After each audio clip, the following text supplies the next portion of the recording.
Fridge అంతా గడ్డలు కట్టకపోయింది. ఈరోజు తలకాయ కూర తెచ్చిండు. గట్టికాళ్ళు వచ్చి ఫ్రిడ్జ్లో పెట్టుమా, మామూలుగా తలకాయ కూర అంతా కూర చేసే అన్నాడు. అందుకోసమని ఈ బటన్ అయితే ప్రెస్ చేసినాం అనుకో, 1 గంట వెయిట్ చేసినామంటే మొత్తం సల్లిడి చేస్తుంది, ఊడొచ్చేస్తుంది. ఇప్పుడు మొత్తం ఊడొచ్చేసింది. ఇంకా అది ఎందుకు పొద్దునూగులు కారుతా ఉండడంలే అని నేనంతా తీసేసి ప్లేట్లు వేసేసిన. ఇదో చూడు, ఇలా వచ్చేస్తుంది గడ్డలు గడ్డలు. చేత్తో తీసి పక్కన పెట్టేయచ్చు. ఇంకా అది రాత్రి అంతా కారుతూ ఉండడం ఎందుకు.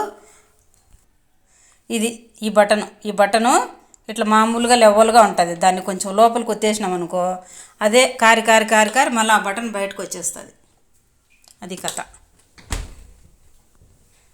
ఇది చూడు, మట్టంగా గడ్డలు గడ్డలు గడ్డలు గడ్డలు. 1 అర్ధగంట గంట వెయిట్ చేసినామంటేనా మొత్తం అట్టే బిల్లలు బిల్లలు ఎట్టు పెరిగి గిన్నెలో వేసేయచ్చు.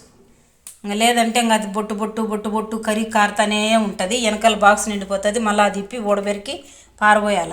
అందుకెందుకు లేదు నిండిపోతుందని నేను తీసి ఇలా పారేసిన. తెలియని వాళ్ళు ఎవరైనా ఉంటే ఇలా చేయండి.